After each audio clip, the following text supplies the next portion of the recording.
Hi friends, I am very happy to meet you again through this video. This is Suresh from Armature. Today we are going to see about the load test on DC Shunt Motor. Before going to the experiment, I would like to tell you something regarding the DC machines. DC machine is basically divided into two types called DC generator and DC motor. By construction, we couldn't be able to find not even a single difference. A machine design and construction is simple and similar for both generator as well as motor. We have three different types of machines. One, shunt, number two, series, and number three, compound. Shunt motor, it's having in this motor, armature winding is connected in parallel with the field winding. Whereas in series motor, the armature winding is connected in series with the armature windings. The armature winding is connected in series. Therefore, it is called series machine. In compound, we have both a combination of series winding and shunt winding. It is having two windings. It is connected in series and in parallel with the armature winding. Therefore, we call it as compound. Otherwise, a mixture of two windings. So, this is the fundamental and basics of types of machines.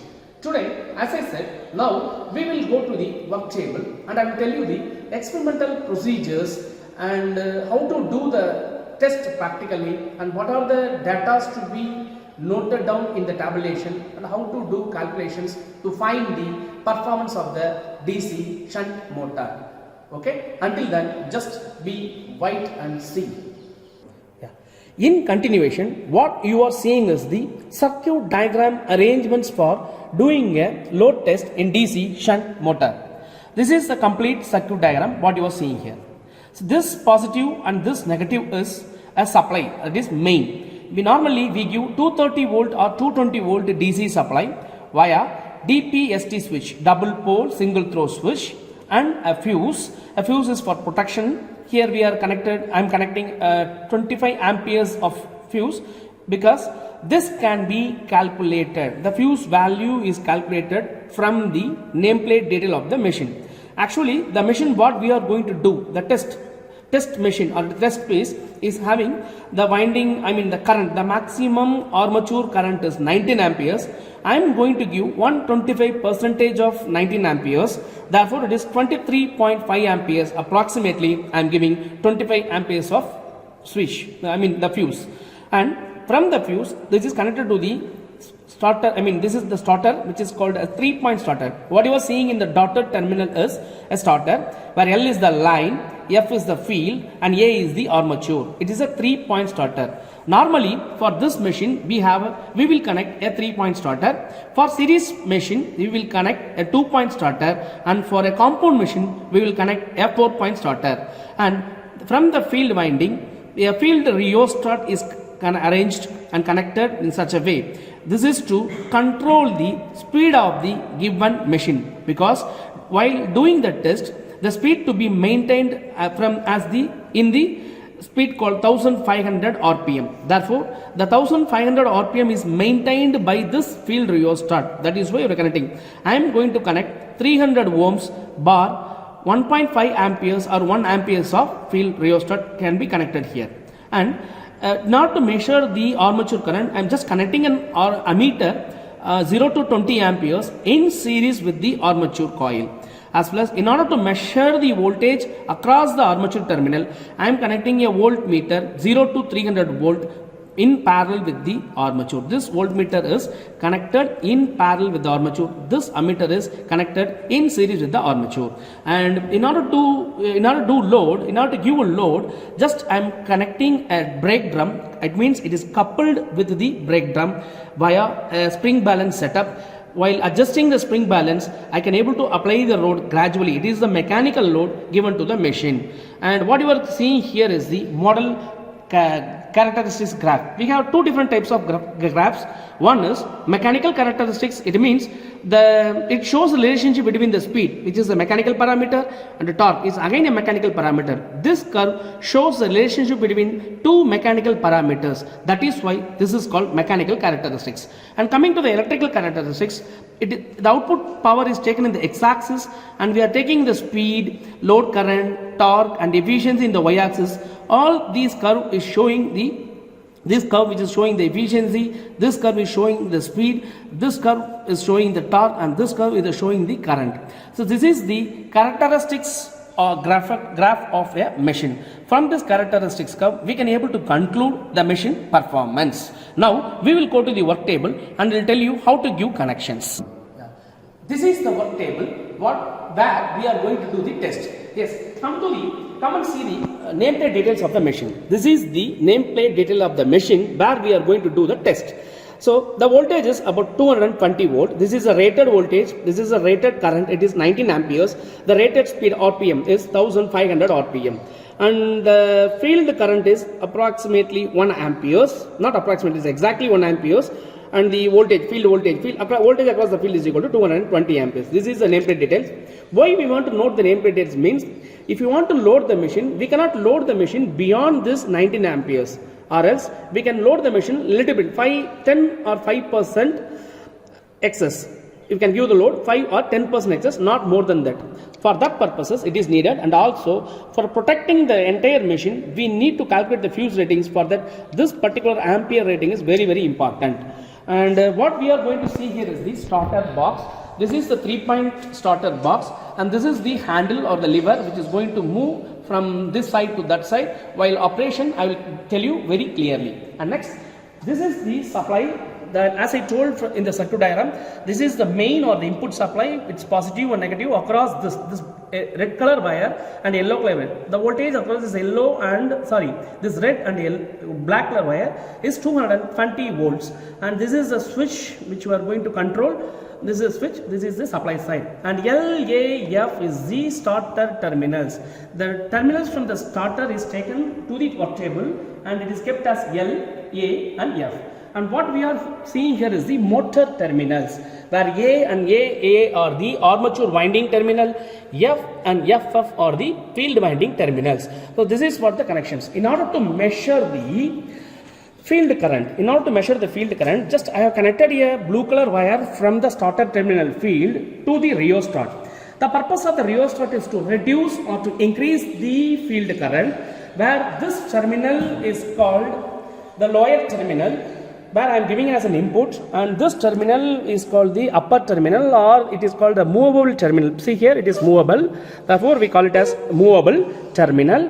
This is called from the top. So this is the top, it's a variable terminal. From the output, I just connected to the meter in order to measure the current, that is field current of the machine, and from that a blue color wire is given to the field of the machine. So this is the field connections. The field connection is taken in such a way in series with this rheostat, and then to the ammeter, and then to the field winding of the machine. From the field winding FF, it is directly given to the negative supply. And in order to measure the armature current, I am connecting an ammeter 0 to 20 amperes in series with the armature coil. So from the starter terminal, the green color is coming here to the to the meter, and from the meter it is given to the armature of the machine. Okay, and in order to measure the voltage across the armature, I just connected a voltmeter in parallel. See, this red color and the black color wire is connected across the armature terminal. The red color wire is connected to the A point, and the black color terminal is connected to the AA point, from where a common black color is connected to the common negative point. In such a way, the connections is to be given. Before doing the experiment, just try to take the precautions that once again the connections are perfect, or if there is any loose connections. Particularly the position of the rheostat is very, very important, and also loose connection is very, very important, because we are working with the DC. If negative is connected in positive or positive is connected in negative, again it is going to collapse the entire experiment. So after taking these precautions, take self precautions that whether you are wear a clear dress with tight fittings, no any loose fittings, and you have to wear shoes, and you have to always obey the rules and regulations of the laboratory while doing experiment. Just now we will go and operate the machine for taking the readings. Until then, just wait. Bye. Thank you for your patience. Now we will come to the work table and just we'll try to start the machine. Yes, Karthik, just try to switch on the machine. Yeah, the supply is arrived. That from the supply, it is given to the starter. From the starter, it is going to to the machine as I told earlier. Now I am going to start the starter in steps. So slightly and gently hold the position, hold the handle and try to move gradually as what I'm doing. Yes. Yeah, the machine has been started. Slowly. Yes. And now the starter is folded. Now the machine is running. First, take the tachometer. This meter is going to measure the speed. I'm going to measure the speed of the machine first time. Okay. It is 1334. But we need the machine to run at 1500 RPM. For that, I am going to adjust the field rheostat. Yeah, Karthik, try to adjust the field rheostat in steps. Try to observe the rise in the speed. Yes, little bit, a little bit,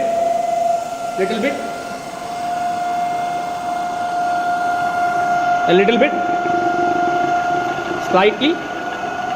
Stop there. Yeah, approximately it is 1500 RPM.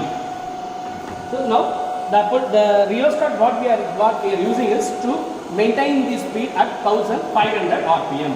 At this condition, see the field current.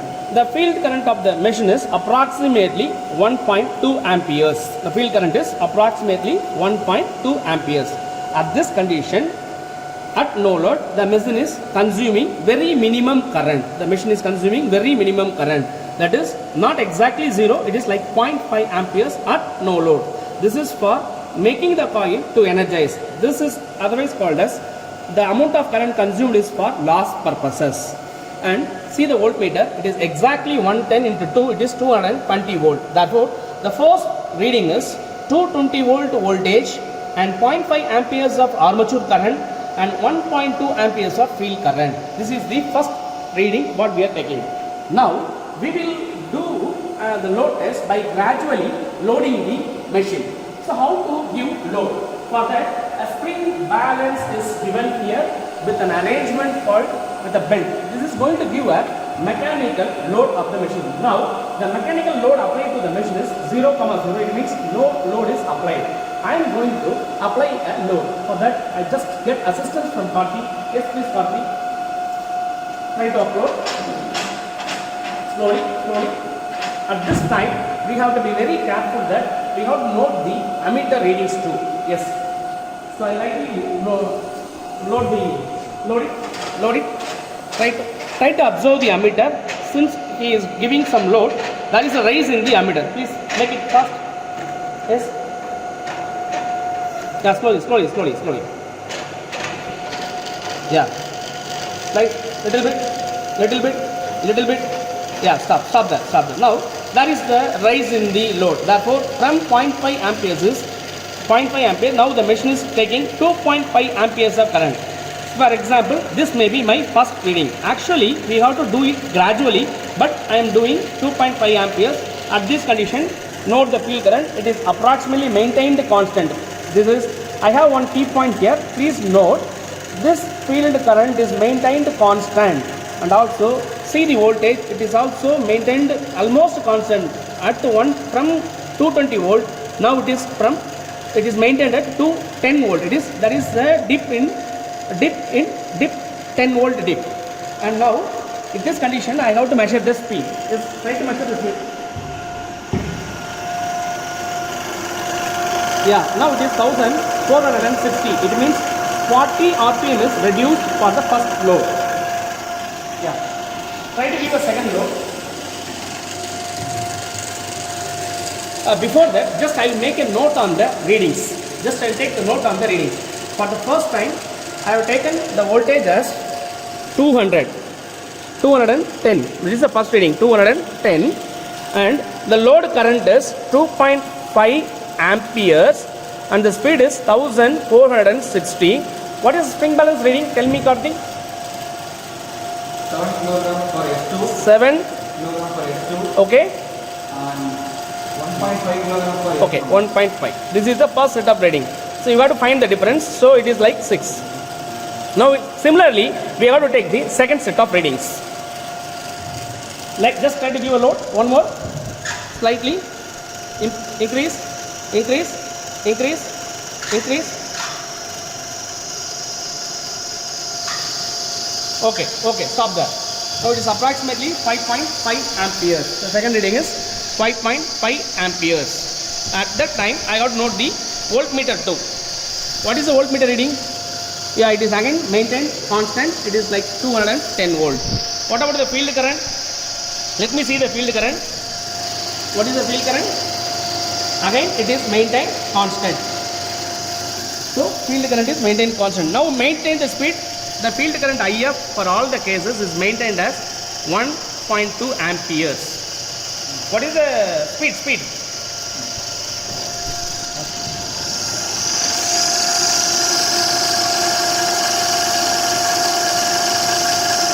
Thousand 452. 1452 amp. What is the spring balance reading? The spring balance S1 reading is 2 and spring balance S2 reading is 9. Okay. Now approximately it's 7. So may I reduce the load? Yeah. Slowly reduce the load gradually and reduce the speed of the machine gradually. It's okay. And try to put off. At this condition, the starter has to come down. So this is the actual procedure you have to do practically for doing the load test. I have taken 2 different readings for just an explanation purposes. You have to take at least 8 to 10 readings in every experiment. If you want to get the proper result, at least take 8 to 10 different readings. After taking the readings, I will tell you how to do the calculations in order to find the performance of the given DC machine. Now we have taken the readings. From the readings, let me try to tell you how to calculate the efficiency of the machine. Efficiency is given by output power by input power. So the output power is mechanical here. It is calculated by as 2 pi nt divided by 60, where 2 pi is a constant, n is the speed, and t is the torque of the machine. Input power is given is an electrical component. So input power is an electrical component. Therefore, input power is given by V into I, where V is the input load voltage or the input voltage, and L is the current consumed by the machine during the load conditions. V is the voltage consumed by the machine, and I is the current consumed by the machine during loading condition. The product of voltage and the current at any load will give the input power consumed by the machine. Sir, I have one doubt. Yes? Why this machine is called a constant speed motor? Yeah, it's a good question. Normally, the shunt motor is called a constant speed machine. Throughout the operation of the machine, you have observed, I think I have shown that, and I have told that is a key point. Throughout the operation of the machine and during even at load conditions, the field current of the machine is maintained constant. Here in our experiment, I just observed that the field current is maintained as 1.2 amperes and approximately 1.15 amperes. So this is a slight variations. Therefore, since the field current is kept constant, there is a relationship between speed and the field current. Field current is constant, therefore flux is maintained constant. Since the flux is maintained constant, the speed is maintained constant. Therefore, this machine is called the constant speed machine. Therefore, these machines are used in the centrifugal pumps where we need a constant speed of rotation.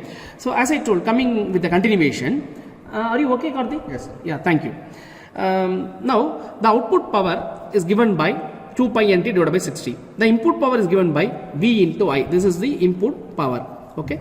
Now, the voltage is taken as 210 into 2.5 amperes at the first reading. It means 210 into 2.5. Just we'll calculate 2.5, 200, 24, 420, 420, 2.5. It is like 5 to 5 volts, right? I mean, sorry, power. This is not volts, it's power. Watts. Okay. And coming to the same, at the same condition, let me try to calculate the output power. It means from the output power, we need to calculate the T. T is equal to S1 difference S2. The S1 difference S2 is 6 here into R. Actually, we are not measured the value of R. I'll tell you from my experience, R value is said to be like 11.2. That is 11.2 into 10 to the power of 2 meters. It means that it is the thickness of the belt what we are using. This R indicates thickness of the belt. Here the thickness of the belt is 11.02 into 10 to the power of 2. That means 11.02 into 10 to the power of minus 2. That is the value of R.